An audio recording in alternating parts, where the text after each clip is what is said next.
Capítulo 2. Bella. Mientras la rosa del castillo empezaba a marchitarse, en la aldea, más allá del bosque oscuro, florecía una joven inteligente, decidida, curiosa, amante de los libros, inquieta y aburrida. Para casi todos sus vecinos, Bella era una muchacha un poquito rara, que no acababa de integrarse en el pueblo. No la entendía, no compartía gustos ni aficiones con los demás adolescentes de la aldea. Prefería la soledad o la sola compañía de su padre, un mentor excéntrico del bibliotecario, un anciano más raro, a participar en los juegos, las intrigas y las riñas que entretenían a los otros jóvenes. Hay que decir que los lugareños tampoco entendían al padre de la muchacha, un forastero que llegó a la aldea años atrás con una niña pequeña y con un carro lleno de libros, herramientas, engranajes y objetos extraños. Para su hija, aquel inventor era un genio que, bueno, sí, a veces era un poco despistado y podía tener bastante mala suerte, pero que compensaba esos detalles con una bondad y una curiosidad sin límites. Sin embargo, Maurice, que así se llamaba el padre de Bella, era para la gente del pueblo sencillamente un viejo chiflado. Ella lo ayudaba, aprendía de él y lo cuidaba. En su tiempo libre, Bella se entretenía con sus libros que le ayudaban a soñar en tierras lejanas y vidas distintas, llenas de aventuras y personas interesantes. Pero eso sí, era amable y educada con todo el mundo, a no ser que se metieran con su padre. Eso le enfadaba. Padre e hija vivían en una casa aislada, situada cerca pero fuera del pequeño entramado de calles que constituía el núcleo de la población. Era una construcción no muy grande, de 2 plantas, la primera de tapia con las esquinas y dinteles de piedra y la segunda con paredes de bajareque, todo protegido con espesos techos de paja, con armazón de cañizos sobre un grueso entramado de vigas y puntales de madera. Aprovechando el desnivel natural del terreno, se había construido y acondicionado un semisótano con acceso directo al exterior, donde Maurice había instalado su taller. Tras sus 2 grandes puertas inclinadas y que se abrían hacia afuera, había una rampa que llevaba hasta el amplio interior. De día, iluminado por la luz que entraba a través de una serie de estrechas ventanas dispuestas en alto a lo largo de dos de sus paredes, a un lado de las puertas del taller, a poca distancia, empezaba una escalera de piedra que conducía a la puerta principal de la vivienda. Al otro lado se extendían los establos, el gallinero y otras dependencias auxiliares, cubiertas también con techos de pajas. Detrás de la casa había un pequeño huerto y delante estaba el pozo con agua fresca y cristalina. En el interior, en la planta baja, se disponían los espacios comunes, una sala de estar y comedor iluminado por un gran ventanal y equipado con una mesa grande, 2 cómodas butacas junto a la chimenea, una mesita auxiliar, lámparas de aceite y palmatorias, 2 aparadores gemelos, 2 alacenas también iguales, 2 estanterías para libros y 2 escritorios, uno para Maurice, que además tenía mesa de dibujo en el taller, y otro para Bella. La cocina amplia y bien equipada, con fregadero y un montón de armarios, estantes y alacenas. También tenía mesa y sillas, que eran las que utilizaban padre e hija a diario. Un lavadero adosado a la cocina, un armario grande para guardar ropa y un baño con bañera y agua caliente. Un invento muy práctico de Maurice, que se agradecía especialmente en invierno. Completaban la lista. Arriba, sobre el suelo de largos listones de roble, había 2 habitaciones grandes e iguales, equipadas cada una con camas amplias, un gran armario con espejo de cuerpo entero, una cómoda y un pequeño inodoro con lavamanos. Finalmente, una trampilla con escaleras plegable daba acceso al desván. La casa era cómoda y estaba bien equipada, pero ni Bella ni Maurice recibían muchas visitas. De hecho, y pasada la novedad de su llegada, la opinión general de los aldeanos era que ambos, padre e hija, eran inofensivos pero raros, y no querían tener más trato con ellos que el imprescindible. Tan solo seguía visitando al bibliotecario, que se había convertido en el único amigo que tenían allí, pero la edad y la mala salud le impedían frecuentarlos muy a menudo. Debido a esa falta de vida social, los días de Bella eran muy parecidos unos de otros, demasiado para su gusto. Se levantaban muy pronto, como todos en aquella comarca, y junto a su padre dedicaba las primeras horas de cada día a las tareas de la casa, las propias de primera hora en una vivienda rural práctica y sin pretensiones, mirar si sus 3 gallinas habían puesto huevos, asegurarse de que la cabra, las 2 ovejas y Philip, el gran caballo de labor, tenían el establo limpio, agua y comida suficientes, y hacían ejercicio. Sacar agua suficiente del pozo para necesidades del día, ventilar la casa, hacer las camas y barrer y quitar el polvo. Para Bella era normal que hombres y mujeres compartieran las tareas del hogar. Es lo que siempre había visto hacer en su casa desde niña. También era normal para ella que las mujeres tuvieran una profesión. Su querida madre, por ejemplo, había sido escritora y le había contagiado su independencia y el amor por los libros. Todo aquello también resultaba un tanto sospechoso para sus vecinos. ¿Para qué necesitaba una profesión una mujer de la aldea?, se preguntaban. ¿Qué ganaba aprendiendo a leer y escribir? ¿Y qué era eso de compartir las tareas del hogar como si hombres y mujeres fueran iguales? ¿Dónde se había visto semejante tontería? Pero Bella y Maurice conseguían ignorar casi siempre lo que se decía de ellos en la aldea y seguían con su vida sin meterse con nadie ni imponer sus opiniones. Después de las primeras rutinas de la mañana, padre e hija preparaban juntos el desayuno y lo compartían. Era un momento muy agradable en el que ambos se contaban sus planes para el día. Terminando el desayuno, mientras su padre se ocupaba del pequeño huerto y preparaban la comida, Bella iba al pueblo a comprar lo poco que pudieran necesitar: pan, jabón, café, azúcar, cacao, alguna pieza de ropa o de cerámica. Cuando Bella volviera, su padre ya estaría encerrado en el taller o concentrado en la mesa de dibujo, atareado con sus inventos, y a no ser que Maurice necesitara de su ayuda, a la joven no le quedaban mucho más tareas de las que ocuparse. El lavado de ropa era una de ellas, pero no le costaba mucho tiempo ni esfuerzo, se había vuelto una tarea menos pesada gracias a la lavadora mecánica inventada por Maurice. También era Bella la que cosía y surcía la ropa de ambos, así como las piezas de tela que hacían falta para la casa, para los animales, incluso para los inventos. Pero no le dedicaba tampoco muchísimo tiempo a la costura. Se había empeñado en coser muy bien con puntos sencillos y resistentes para no tener que repetir el trabajo al cabo de poco tiempo.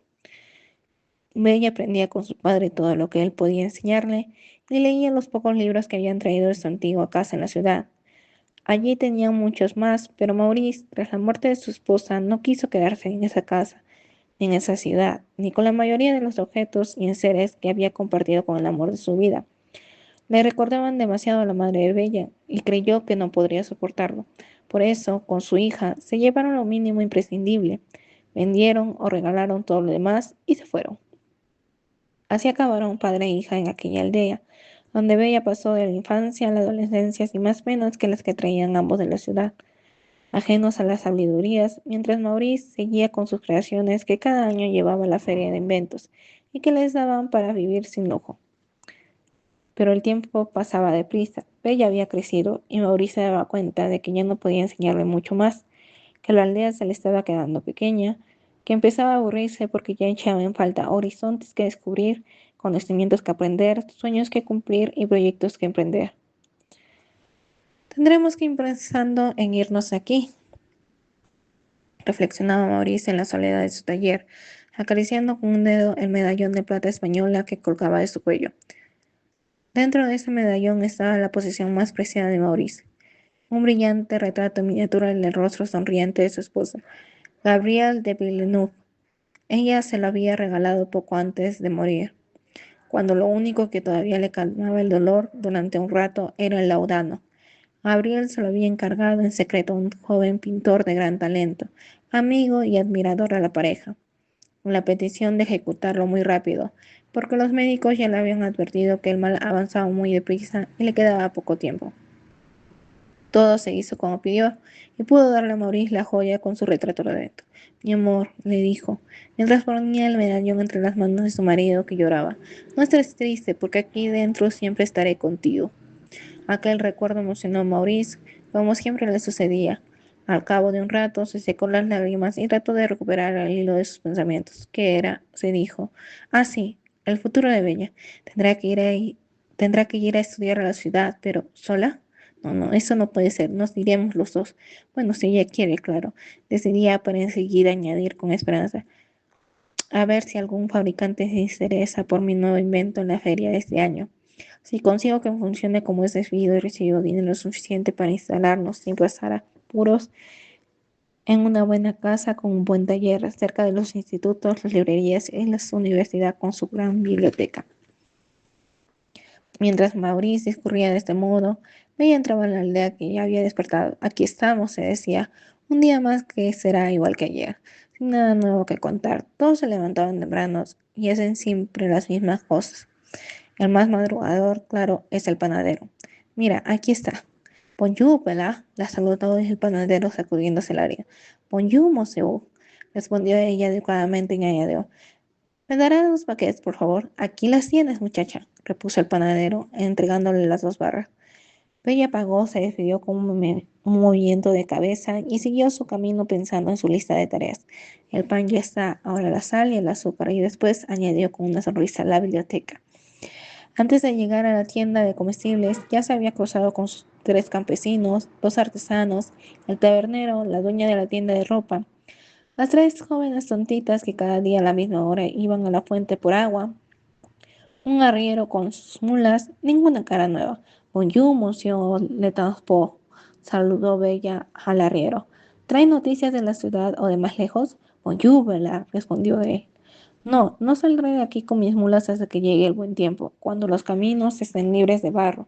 Por los demás, ya sabes que las noticias cuando llegan suelen ser malas, así que es mejor que no lleguen. Vaya, dijo Bella desencantada y para nada de acuerdo con el arriero. Pero su rostro enseguida se iluminó, pues sí que habrá que esperar hasta que lleguen nuevos libros. Así es, pero tampoco deberás perder el tiempo con eso, la consoló a su manera el hombre. Los libros también son malos, casi peor que las noticias, porque llenan la cabeza de cosas que no son, o que no deberían ser. Con eso, Bella aún estaba menos conforme, pero no lo dijo. ¿Para qué discutir si casi todos en la aldea tenían la misma opinión? Así que se contentó con dar las gracias al arriero y siguió en su camino. En la tienda, donde coincidió con algunas aldeanas, compró sal, azúcar y un poco de bacalao salado. ¿A dónde vas ahora, Bella? ¿De vuelta a casa con tu padre?, le preguntó la tendera al entregarle su compra.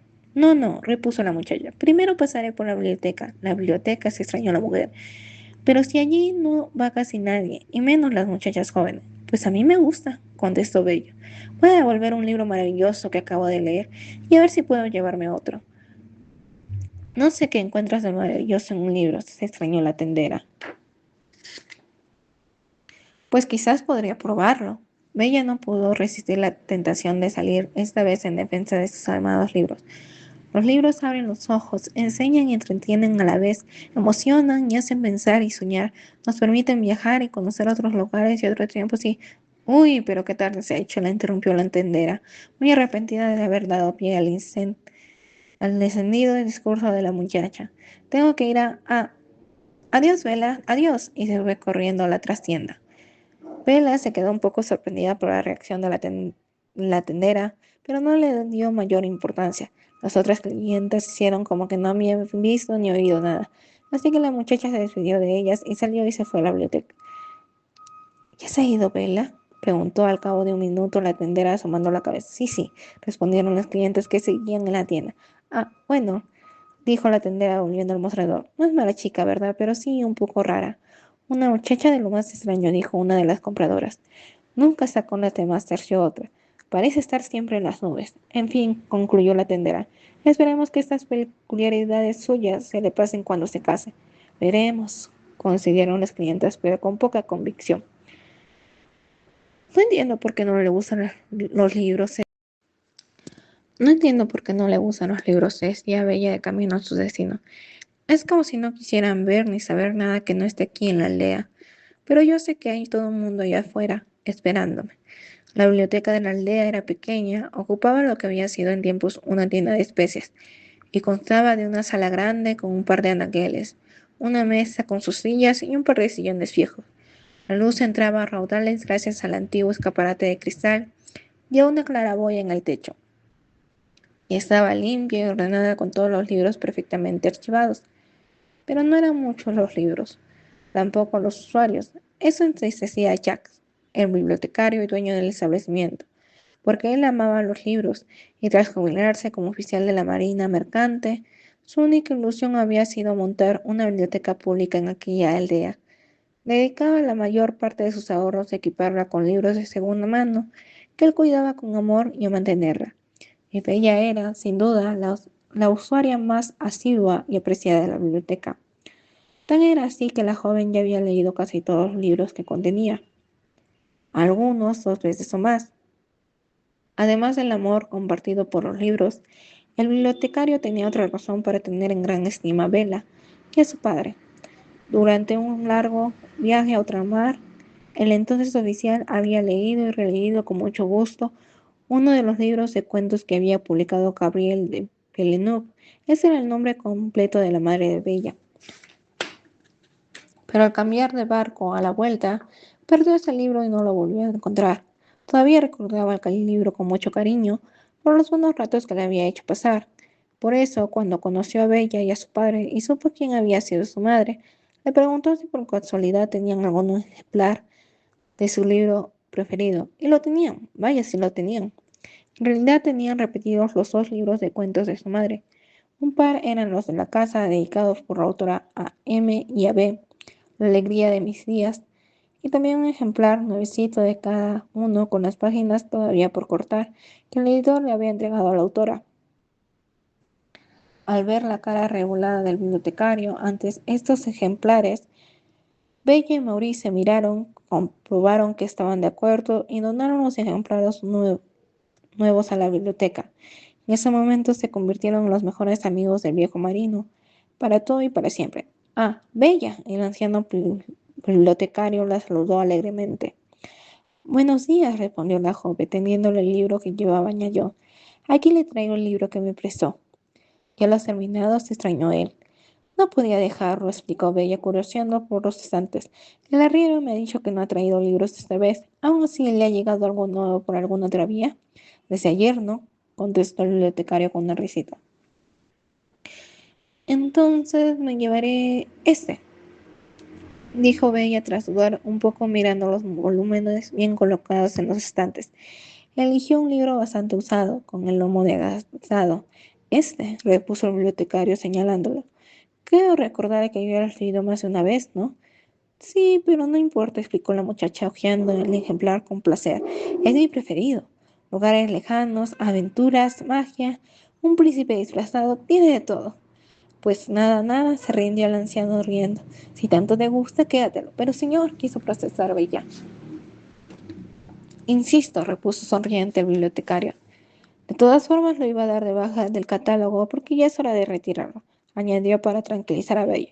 Es un libro que ya he prestado servicio muchos años, y en ningún sitio estará mejor que contigo y con tu padre, junto a los libros de tu madre.